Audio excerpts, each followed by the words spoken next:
ছোট্ট এক গ্রামের গৃহবধূর সাধারণ দিনের কাজকর্মের গল্প। জানি অতি সাধারণ, তবুও আমার কাছে অনেক মূল্যবান। নমস্কার বন্ধুরা, আমি অনু, হ্যাপি লাইফ উইথ অনুর আরও একটা নতুন ব্লগে আপনাদের সকলকে জানাই মন থেকে অনেক অনেক স্বাগত। কেমন আছেন আপনারা? আপনাদের সকলের আশীর্বাদ ভালোবাসা নিয়ে আমিও বেশ ভালো আছি।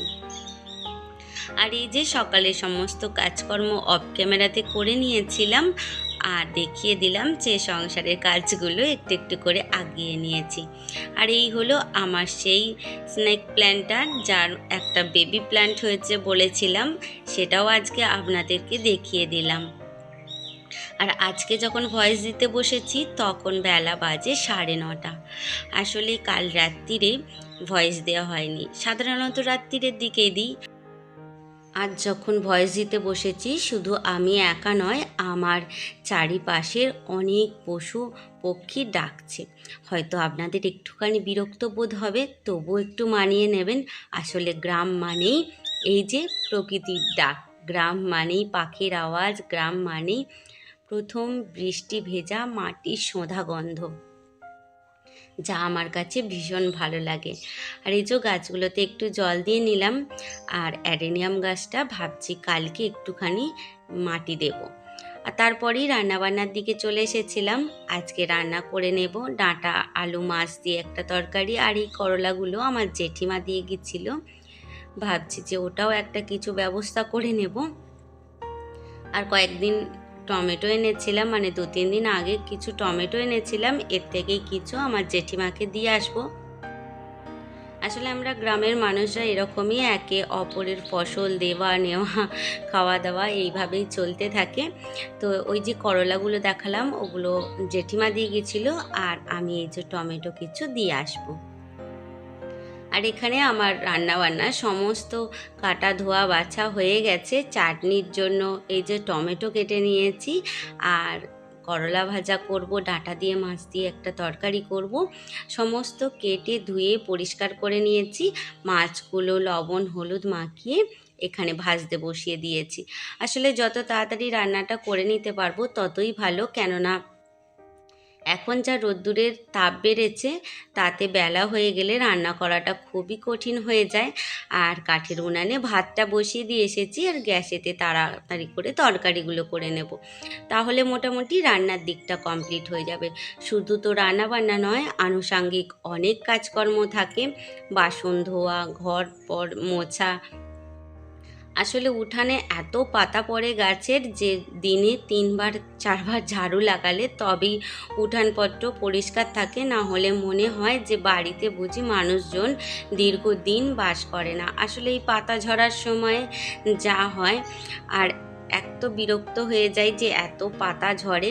তবে যখন পাকা কাঁঠালটি পাকা আমটা খাওয়া হয়, তখন মনে হয় যে নিজেদের গাছ আছে বলেই এত সুন্দর ফল খাওয়া যাচ্ছে। না হলে বাজার থেকে সত্যি কথা বলতে মধ্যবিত্ত বা আমাদের মতো গ্রামে আমরা যারা থাকি খুব কম কিনে খাই।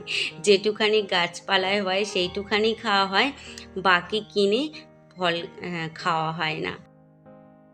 এই যে মাছগুলো তুলে নিয়েছিলাম, তার মধ্যেই তেলেতে পেঁয়াজটা দিয়ে একটু আলু দিয়ে নাড়াচাড়া করে পরিমাণ মতো লবণ দিয়ে, আর তাতে দিয়ে দিয়েছিলাম টমেটোটা।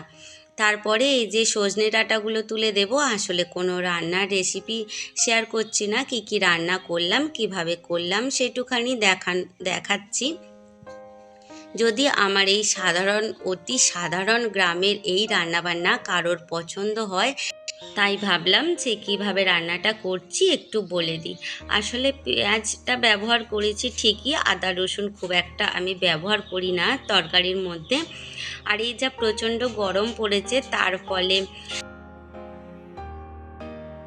যেহেতু অতিরিক্ত পরিমাণে গরম পড়েছে, আমার মনে হয় যে একটুখানি হালকা পাতলা খাওয়াই ভালো, সেটা শরীরের পক্ষেও খুব উপকারী। আর এই যে তরকারিটা হয়ে গিয়েছিলো, আর তার মধ্যে করে নিয়েছিলাম টমেটোর চাটনি। আর এই গরমকালে চাটনি ছাড়া যেন খাওয়া দাওয়াটা অসম্পূর্ণ বলে মনে হয়। আর যতদিন এই টমেটো আছে ততদিনই একটু চাটনি হবে, কেননা বাজার থেকে কিনে আনলে ওই তরকারির মধ্যেই যা দেওয়া হয়, আর চাটনি তো বিশেষ আলাদা করে করা হয় না। এরপরে আম আছে, আম মরলে আমের চাটনি শুরু হয়ে যাবে। আর এই যে তরকারিটা আমার হয়ে গেছে, কেমন লাগছে অবশ্যই আপনারা জানাবেন। সাধারণ হলেও খেতে কিন্তু খুব ভালো হয়েছিল। আর এইদিকে আমার টমেটোর চাটনিটাও হয়ে গেছে, সেটাও আপনাদেরকে দেখিয়ে দিলাম। তারপরে করে নিচ্ছি করলা আর পেঁয়াজ দিয়ে ভাজা। আর ভিডিওটার এই পর্যায়ে এসে বলি, যদি ভিডিওটা কোনো অংশে ভালো লেগে থাকে তাহলে প্লিজ চ্যানেলটা সাবস্ক্রাইব করে আমার পাশে থাকবেন, আর একটা মিষ্টি কমেন্ট অবশ্যই করবেন। আর এই ছিল আজকে মধ্যবিত্তের সাধারণ ছিমছাম লাঞ্চ মেনু। আশা করি আপনাদেরও খুব ভালো লাগবে।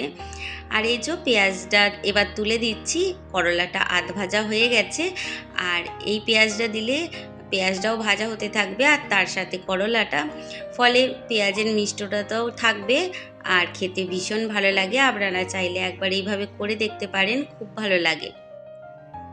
আর এই ছিল আজকে আমার সাধারণ একটা দিন, যেটা এইভাবেই কাটালাম সকাল থেকে দুপুর পর্যন্ত।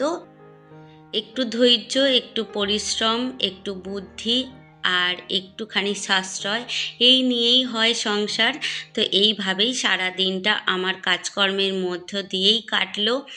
আর আজকের মতো তাহলে আসি, দেখা হবে আবার নতুন একটা দিনে নতুন একটা ব্লগে। ততক্ষণ খুব ভালো থাকবেন, নিজেদের খেয়াল রাখবেন।